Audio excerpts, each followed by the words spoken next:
ಎಲ್ಲರಿಗೂ ನಮಸ್ಕಾರ ಸ್ನೇಹಿತರೆ. ಆಫರ್ ಬಂದ್ರು ಕೂಡ ಅದೊಂದು ಕಾರಣಕ್ಕೆ ವೀರೇಂದ್ರ ಸೆಹ್ವಾಗ್ ನಮ್ಮ ಟೀಮ್ ಇಂಡಿಯಾದ ಹೆಡ್ ಕೋಚ್ ಆಗಲು ಒಪ್ಕೊಳ್ಳಿಲ್ವಂತೆ. 10 ವರ್ಷಗಳ ನೀಡಿದರು ಬಹಿರಂಗ ಕಾರಣ. ಹೌದು ವೀಕ್ಷಕರೇ, ಸೆಹ್ವಾಗ್ ಹೇಳಿದ್ದೇನು ಮತ್ತು ವೈಭವ್ ಸೂರ್ಯವಂಶಿ ಅವರು ವೆಸ್ಟ್ ಇಂಡೀಸ್ ವಿರುದ್ಧದ ಮೊದಲನೇ T20 ಪಂದ್ಯದಲ್ಲಿ ನಮ್ಮ ಭಾರತದ ಯುವ ಪ್ರತಿಭೆಯಾದಂತ ವೈಭವ್ ಸೂರ್ಯವಂಶಿ ಶತಕ ಬಾರಿಸಿ ಮಿಂಚಿದ್ದಾರೆ. ಹೇಗಿತ್ತು ವೈಭವ್ ಅವರ ಅಬ್ಬರ ಮತ್ತು ಏನೆಲ್ಲ ಮಾತನಾಡಿದ್ದಾರೆ ವೀರೇಂದ್ರ ಸೆಹ್ವಾಗ್ ಅಂತ ತಿಳ್ಕೊಂಬರೋಣ ಬನ್ನಿ. ಅದಕ್ಕಿಂತ ಮುಂಚೆ ನೀವೇನಾದ್ರೂ ಚಾನಲ್ಗೆ ಸಬ್ಸ್ಕ್ರೈಬ್ ಮಾಡ್ಕೊಳ್ಳೋದು ಹಾಗೆ ನೋಡ್ತಿದ್ರೆ ಸಬ್ಸ್ಕ್ರೈಬ್ ಮಾಡ್ಕೊಂಡು ಬೆಲ್ ಐಕಾನ್ ಅನ್ನ ಆಲ್ ಇಟ್ಕೊಳ್ಳಿ. ಹಾಗೆ ಮರಿದ ವಿಡಿಯೋಗೆ ಒಂದು ಲೈಕ್ ಕೊಡೋದನ್ನ ಕೂಡ ಮರಿಬೇಡಿ. ಭಾರತದ ಮಾಜಿ ಆರಂಭಿಕ ಆಟಗಾರ ವೀರೇಂದ್ರ ಸೆಹ್ವಾಗ್ ತಮ್ಮ ವೃತ್ತಿ ಜೀವನದ ಒಂದು ಕುತೂಹಲಕಾರಿ ಸಂಗತಿಯನ್ನಾದರೆ ಬಹಿರಂಗ ಪಡಿಸಿದ್ದಾರೆ. ಹೌದು ಸ್ನೇಹಿತರೆ, ಈ ಹಿಂದೆ ಟೀಮ್ ಇಂಡಿಯಾದ ಹೆಡ್ ಕೋಚ್ ಹುದ್ದೆಯನ್ನು ನೀಡಲಾಗಿದ್ದರು. ಅವರು ಆ ಆಫರ್ ಅನ್ನು ಏಕೆ ತಿರಸ್ಕರಿಸಿದರು ಎಂಬುದರ ಬಗ್ಗೆ ಸ್ಪಷ್ಟನ ಮಾಹಿತಿ ಆದರೆ ನೀಡಿದ್ದಾರೆ. ಆಗಿನ ಟೀಮ್ ಇಂಡಿಯಾ ನಾಯಕ ವಿರಾಟ್ ಕೊಹ್ಲಿ ಮತ್ತು BCCI ಕಾರ್ಯದರ್ಶಿ ಸ್ವತಃ ಬಂದು ಕೇಳಿದರೂ ಕೂಡ ಅವರು ಆ ಆಫರ್ ಅನ್ನು ತಿರಸ್ಕರಿಸಲು ನಿಜವಾದ ಕಾರಣಗಳನ್ನಾದರೆ ಕೊಟ್ಟಿದ್ದಾರೆ. ಇನ್ನು ಈ ಘಟನೆ 2017ರಲ್ಲಿ ನಡೆದಿತ್ತು ಎಂದು ಸೆಹ್ವಾಗ್ ಆದ್ರೆ ಹೇಳಿದ್ದಾರೆ. ಆಗ ಅನಿಲ್ ಕುಂಬ್ಳೆ ಟೀಮ್ ಇಂಡಿಯಾದ ಹೆಡ್ ಕೋಚ್ ಆಗಿದ್ದರು. ಆದರೆ ನಾಯಕ ವಿರಾಟ್ ಕೊಹ್ಲಿ ಮತ್ತು ಕುಂಬ್ಳೆ ನಡುವೆ ಭಿನ್ನಾಭಿಪ್ರಾಯಗಳು ಬಂದು ಸಂಬಂಧ ಹದಗೆಟ್ಟಿತ್ತು. ತೀವ್ರ ಒತ್ತಡದ ನಡುವೆ ಜೂನ್ 2017ರಲ್ಲಿ ಕುಂಬ್ಳೆ ಹೆಡ್ ಕೋಚ್ ಹುದ್ದೆಗೆ ರಾಜೀನಾಮೆ ಆದ್ರೆ ನೀಡಿದರು. ಆ ಸಮಯದಲ್ಲಿ ವಿರಾಟ್ ಕೊಹ್ಲಿ ಮತ್ತು ಆಗಿನ BCCI ಕಾರ್ಯದರ್ಶಿಯಾದಂತ ಅಮಿತಾಬ್ ಚೌಧರಿ ಸೆಹ್ವಾಗ್ ಬಳಿಗೆ ಬಂದು ವಿಶೇಷ ಸಭೆ ಆದ್ರೆ ನಡೆಸ್ತಾರಂತೆ. ಕುಂಬ್ಳೆ ಒಂದಿಗೆ ವಿಷಯಗಳು ಸರಿಯಾಗಿ ನಡೆಯುತ್ತಿಲ್ಲ ಎಂದು ಹೇಳಿ ಅವರು ಕೋಚ್ ಹುದ್ದೆಗೆ ಅರ್ಜಿ ಸಲ್ಲಿಸುವಂತೆ ಕೇಳಿಕೊಂಡರು ಎಂದು ಸೆಹ್ವಾಗ್ ಆದ್ರೆ ಹೇಳಿದ್ದರು. ಇನ್ನು 2017ರ ಚಾಂಪಿಯನ್ಸ್ ಟ್ರೋಫಿ ಸಮಯದಲ್ಲಿ ನಾನು ಕಮೆಂಟರಿ ಪ್ಯಾನೆಲ್ ಅಲ್ಲಿ ಆದ್ರೆ ಇದ್ದೆ. ಆ ಟೂರ್ನಮೆಂಟ್ ನಂತರ ವೆಸ್ಟ್ ಇಂಡೀಸ್ ಪ್ರವಾಸದಿಂದ ನಾನು ಟೀಮ್ ಇಂಡಿಯಾದ ಕೋಚ್ ಆಗಬೇಕೆಂಬ ಯೋಜನೆ ಆದ್ರೆ ಇತ್ತು. ಆದರೆ ಆ ಪ್ರಸ್ತಾಪವನ್ನು ತಕ್ಷಣ ಒಪ್ಪಲಿಲ್ಲ ಎಂದು ಸೆಹ್ವಾಗ್ ಆದ್ರೆ ಹೇಳಿದ್ದರು. ಇನ್ನು ಟೀಮ್ ಇಂಡಿಯಾ ಹೆಡ್ ಕೋಚ್ ಆಗುವ ಆಫರ್ ಬಂದಾಗ ನಾನು ಹೌದು ಅಥವಾ ಇಲ್ಲ ಎಂದು ಹೇಳಲಿಲ್ಲ. ನಾನು ಕೋಚ್ ಆಗಬೇಕಾದ್ರೆ ನನ್ನ ಆಯ್ಕೆಯ ಸಹಾಯಕ ಸಿಬ್ಬಂದಿ ಬೇಕು ಎಂದು ಸ್ಪಷ್ಟಪಡಿಸಿದೆ. Batting coach, bowling coach, fielding coach, physio ಮತ್ತು ಇತರ ಸಹಾಯಕರು ನನ್ನ ಆಯ್ಕೆ ಆಗಿರಬೇಕು. ಆದರೆ BCCI ಅದನ್ನು ಒಪ್ಪಲಿಲ್ಲ. ಆ ಕಾರಣದಿಂದಾಗಿ ನಾನು ಆ ಪ್ರಸ್ತಾಪವನ್ನು ತಿರಸ್ಕರಿಸಿದೆ ಎಂದು 10 ವರ್ಷಗಳ ನಂತರ ಸೆಹ್ವಾಗ್ ಅವರಾದ್ರೆ ಹೇಳಿದ್ದಾರೆ.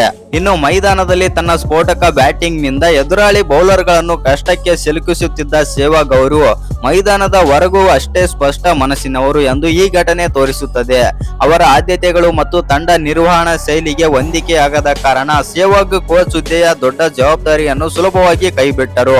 ಇದಾದ ನಂತರ ರವಿಶಾಸ್ತ್ರಿ ಟೀಮ್ ಇಂಡಿಯಾದ ಹೆಡ್ ಕೋಚ್ ಆಗಿ ಅಧಿಕಾರ ಆದ್ರೆ ವಹಿಸಿಕೊಂಡರು. ಇನ್ನು ನಮ್ಮ ಭಾರತ ಮತ್ತು ವೆಸ್ಟ್ ಇಂಡೀಸ್ ನಡುವೆ ನಡೆದಂತ ಮೊದಲನೇ ವಾರ್ಮ್ ಅಪ್ ಪಂದ್ಯದಲ್ಲಿ ವೈಭವ್ ಸೂರ್ಯವಂಶಿ ಅವರು ಎಷ್ಟು ಬಾಲಲ್ಲಿ ಶತಕ ಬಾರಿಸಿದ್ದಾರೆ ಮತ್ತು ಹೇಗೆ ಅಬ್ಬರಿಸಿದೆ ನಮ್ಮ ಟೀಮ್ ಇಂಡಿಯಾ ಅಂತ ತಿಳ್ಕೊಂಬರೋಣ ಬನ್ನಿ. ಅದಕ್ಕಿಂತ ಮುಂಚೆ ನೀವೇನಾದ್ರೂ ಈಗಲೇ ಲೈಕ್ ಕೊಡದೆ ವಿಡಿಯೋ ನೋಡ್ತಾ ಇದ್ರೆ ಲೈಕ್ ಕೊಡೋದನ್ನ ಕೂಡ ಮರಿಬೇಡಿ. ಈಗಾಗಲೇ ನಮ್ಮ ಭಾರತ ತಂಡ ಐರ್ಲೆಂಡ್, ಇಂಗ್ಲೆಂಡ್ ಮತ್ತು ಜಿಂಬಾಬ್ವೆ ಜೊತೆ T20 ಸರಣಿಯನ್ನಾದ್ರೆ ಮುಗಿಸಿದೆ.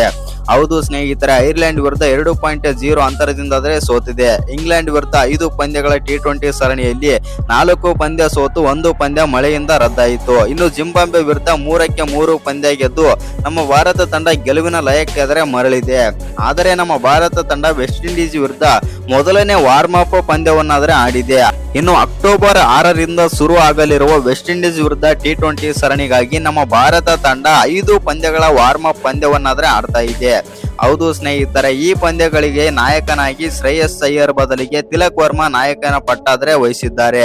ಹೌದು ಸ್ನೇಹಿತರೆ, ಶ್ರೇಯಸ್ ಅಯ್ಯರ್ ಅವರಿಗೆ ಈ ಪಂದ್ಯಗಳಿಗೆ ರೆಸ್ಟ್ ಕೂಡ ನೀಡಲಾಗಿದೆ ಮತ್ತು ಕೆಲವು ಸ್ಟಾರ್ ದಿಗ್ಗಜ ಆಟಗಾರರಿಗೆ ವಾರ್ಮ್ ಅಪ್ ಪಂದ್ಯಗಳಿಗೆ ರೆಸ್ಟ್ ಕೂಡ ನೀಡಲಾಗಿದೆ. ಆದರೆ ಈ ಪಂದ್ಯಗಳಿಗೆ ನಾಯಕನ ಪಟ್ಟ ಬಂದ್ಬಿಟ್ಟು ತಿಲಕ್ ವರ್ಮಾ ಅವರಿಗೆ ಆದ್ರೆ ಸಿಕ್ಕಿದೆ. ಇನ್ನು ನಮ್ಮ ಭಾರತ ತಂಡ 5 ಪಂದ್ಯಗಳ ವಾರ್ಮ್ ಅಪ್ ಪಂದ್ಯಕ್ಕೆ ಭಾರತ ಎ ತಂಡ ಕಣಕ್ಕೆ ಆದ್ರೆ ಇಳಿದಿದೆ.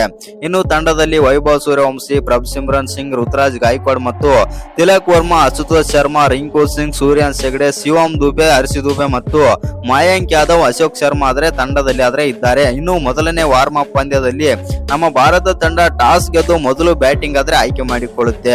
ಆದರೆ ವೈಭವ್ ಸೂರ್ಯವಂಶಿ, ಪ್ರಭ್ಸಿಮ್ರನ್ ಸಿಂಗ್ ಅಂತೂ ವೆಸ್ಟ್ ಇಂಡಿಯಾದ ಬೌಲರ್ ಗಳಿಗೆ ನರಕ ಆದ್ರೆ ತೋರಿಸೇ ಬಿಟ್ರು. ಹೌದು ಸ್ನೇಹಿತರೆ, ಇನ್ನು ಮೊದಲನೇ ಓವರ್ ನಲ್ಲಿ ನೋಡಿ ಆಡಿದ ವೈಭವ್ ಸೂರ್ಯವಂಶಿ 2ನೇ ಓವರ್ ನಲ್ಲಿ ಬೌಲ್ ಅನ್ನು ದಿಕ್ಕಿಗೆ ಆದ್ರೆ ಕಳಿಸುತ್ತಾರೆ. ಹೌದು ಸ್ನೇಹಿತರೆ, ಮೊದಲನೇ ಓವರ್ ಅವರು ಶ್ಯಾಮರ್ ಜೋಸೆಫ್ ಬೌಲಿಂಗ್ ಆದ್ರೆ ಮಾಡ್ತಾರೆ.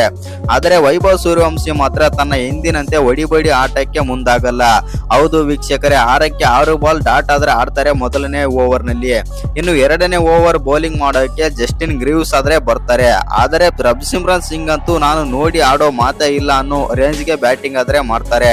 ಮೊದಲನೇ ಬಾಲ್ ಅಲ್ಲಿ 6 ಆದ್ರೆ ಹೊಡಿತಾರೆ, ಎರಡನೇ ಬಾಲ್ ಅಲ್ಲಿ 4 ಆದ್ರೆ ಹೊಡಿತಾರೆ, ಇನ್ನು ಮೂರನೇ ಬಾಲ್ ಕೂಡ 6 ಆದ್ರೆ ಹೊಡಿತಾರೆ ಪ್ರಭ್ಸಿಮ್ರನ್ ಸಿಂಗ್. ಹೌದು ಸ್ನೇಹಿತರೆ, ಒಟ್ನಲ್ಲಿ ಹೇಳ್ಬೇಕಂತಂದ್ರೆ ಎರಡನೇ ಓವರ್ ನಲ್ಲಿ ಬಂದ್ಬಿಟ್ಟು ಪ್ರಭ್ಸಿಮ್ರನ್ ಸಿಂಗ್ ಅವರು 18 ರನ್ ಆದ್ರೆ ಬಾರಿಸುತ್ತಾರೆ.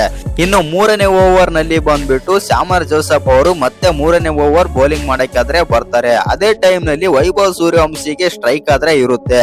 ಹೌದು ಸ್ನೇಹಿತರೆ, ವೈಭವ್ ಸೂರ್ಯವಂಶಿ ಅವರು ಮೂರನೇ ಓವರ್ ನಲ್ಲಿ ಬಂದ್ಬಿಟ್ಟು ಸ್ಯಾಮರ್ ಜೋಸೆಫ್ ಗೆ ಯಾವ ತರ ಹೊಡಿತಾರೆ ಅಂತಂದ್ರೆ 2 6 3 4 ಆದ್ರೆ ಹೊಡಿತಾರೆ. ಹೌದು ಸ್ನೇಹಿತರೆ, ಬರೋಬ್ಬರಿ ಮೂರನೇ ಓವರ್ ನಲ್ಲಿ ಬಂದ್ಬಿಟ್ಟು 27 ರನ್ ಆದ್ರೆ ಬಾರಿಸುತ್ತಾರೆ ವೈಭವ್ ಸೂರ್ಯವಂಶಿ. ಇನ್ನು ನಮ್ಮ ಭಾರತ ತಂಡ ಮೊದಲು ಬ್ಯಾಟಿಂಗ್ ಮಾಡಿ ಪವರ್ ಪ್ಲೇ ನಲ್ಲಿ 80 ರನ್ ಆದ್ರೆ ಬಾರಿಸುತ್ತಾರೆ. ವೈಭವ್ ಸೂರ್ಯವಂಶಿ ಬ್ಯಾಟಿಂಗ್ ಕಂಡು ಎಲ್ಲ ವೆಸ್ಟ್ ಇಂಡೀಸ್ ನ ಬೌಲರ್ಸ್ ಗಳೇ ದಂಗಾಗ್ತಾರೆ. ಆ ರೇಂಜ್ ಗೆ ಬ್ಯಾಟಿಂಗ್ ಆಡ್ತಾರೆ ವೈಭವ್ ಸೂರ್ಯವಂಶಿ. ಇನ್ನು ಪವರ್ ಪ್ಲೇ ನ ಕಡೆ ಓವರ್ ನಲ್ಲಿ ಬಂದ್ಬಿಟ್ಟು ಜೇಸನ್ ಹೋಲ್ಡರ್ ಗೆ ಬಂದ್ಬಿಟ್ಟು 20 ರನ್ ಆದ್ರೆ ಬಾರಿಸುತ್ತಾರೆ ವೈಭವ್ ಸೂರ್ಯವಂಶಿ. ಹೌದು ಸ್ನೇಹಿತರೆ, ಜೇಸನ್ ಹೋಲ್ಡರ್ ಅಂತೂ ಒಂದು ಕ್ಷಣ ಶಾಕ್ ಆದ್ರೆ ಆಗ್ತಾರೆ. ಆ ರೇಂಜ್ ಗೆ ಬ್ಯಾಟಿಂಗ್ ಆಡ್ತಾರೆ ವೈಭವ್ ಸೂರ್ಯವಂಶಿ. ಇನ್ನು ಒಂದು ಕ್ಷಣ ಜೇಸನ್ ಹೋಲ್ಡರ್ ವೆಸ್ಟ್ ಇಂಡೀಸ್ ನ ನಾಯಕ ಆಗಿರುವಂತ ಜೇಸನ್ ಹೋಲ್ಡರ್ ಅವರೇ ವೈಭವ್ ಸೂರ್ಯವಂಶಿ ಅವರಿಗೆ ಈ ರೀತಿ ಹೇಳೋದೊಂದೇ ಬಾಕಿ ಇತ್ತು. ವೈಭವ್ ಅವರೇ, ಇದು ವಾರ್ಮ್ ಅಪ್ ಮ್ಯಾಚ್, ಇದೇನ್ ಮೇನ್ ಮ್ಯಾಚ್ ಅಲ್ಲ, ಮೇನ್ ಮ್ಯಾಚ್ ಅಲ್ಲಿ ಆಡುವಂತಿಗಂತ ಹೇಳೋ ರೇಂಜ್ ಗೆ ಆದ್ರೆ ಬ್ಯಾಟಿಂಗ್ ಮಾಡ್ತಾರೆ ವೈಭವ್ ಸೂರ್ಯವಂಶಿ. ಹೌದು ಸ್ನೇಹಿತರೆ, ನೀವೆಲ್ಲ ನೋಡಿದ್ದೀರಾ, ಜೇಸನ್ ಹೋಲ್ಡರ್ ಬಂದ್ಬಿಟ್ಟು IPL ಅಲ್ಲಿ ಫ್ಲಾಟ್ ಟ್ರ್ಯಾಕ್ ಪಿಚ್ ಗಳಲ್ಲಿ ಒಳ್ಳೆ ಬೌಲಿಂಗ್ ಆದ್ರೆ ಮಾಡಿದ್ದಾರೆ. ಆದ್ರೆ ಇಂಟರ್ನ್ಯಾಷನಲ್ ಪಂದ್ಯಗಳಂತ ಬಂದಾಗ ವೈಭವ್ ಸೂರ್ಯವಂಶಿ ಯಾವ ತರ ರೊಚ್ಚಿಗೊಳ್ತಾರೆ ಅಂತ ಎಲ್ಲರಿಗೂ ಕೂಡ ಗೊತ್ತಾಗಿದೆ. ಆ ಕಾರಣದಿಂದಾಗಿ ವೈಭವ್ ಸೂರ್ಯವಂಶಿ ಅವರು ವೆಸ್ಟ್ ಇಂಡೀಸ್ ನ ನಾಯಕ ಆಗಿರುವಂತ ಜೇಸನ್ ಹೋಲ್ಡರ್ ಅವರನ್ನ 6ನೇ ಓವರ್ಗೆ ತರಾಟೆ ಆದ್ರೆ ತಗೊಂಡೇ ಬಿಡ್ತಾರೆ. ಇನ್ನು ನಮ್ಮ ಭಾರತ ತಂಡ ಬಂದ್ಬಿಟ್ಟು ಯಾವ ತರ ಬ್ಯಾಟಿಂಗ್ ಮಾಡುತ್ತೆ ಅಂತಂದ್ರೆ ವೈಭವ್ ಸೂರ್ಯವಂಶಿ, ಪ್ರಭ್ಸಿಮ್ರನ್ ಸಿಂಗ್ ಅಂತೂ ಧ್ವಂಸನೆ ಮಾಡಿ ಬಿಡ್ತಾರೆ ವೆಸ್ಟ್ ಇಂಡೀಸ್ ನ ಬೌಲರ್ಸ್ ಗಳನ್ನ. ಇನ್ನು ವೈಭವ್ ಸೂರ್ಯವಂಶಿ ಅವರು ಈ ಪಂದ್ಯದಲ್ಲಿ ಶತಕ ಕೂಡ ಆದ್ರೆ ಬಾರಿಸುತ್ತಾರೆ, ಅದು ಕೇವಲ 44 ಬಾಲ್ಗಳಲ್ಲಿ. ಹೌದು ಸ್ನೇಹಿತರೆ, 12 6 4 4 ಗಳೊಂದಿಗೆ ವೈಭವ್ ಸೂರ್ಯವಂಶಿ ಶತಕ ಆದ್ರೆ ಬಾರಿಸುತ್ತಾರೆ. ಇನ್ನು ಅವರ ಜೊತೆ ಬಂದಂತ ಪ್ರಭ್ಸಿಮ್ರನ್ ಸಿಂಗ್ ಅವರು 66 ರನ್ ಆಡಿ ಔಟ್ ಆಗ್ತಾರೆ. ಇನ್ನು ಈ ಪಂದ್ಯದಲ್ಲಿ ವೈಭವ್ ಸೂರ್ಯವಂಶಿ ಹೊಸ ವಿಶ್ವ ದಾಖಲೆಯನ್ನೇ ನಿರ್ಮಾಣ ಮಾಡಿದರು.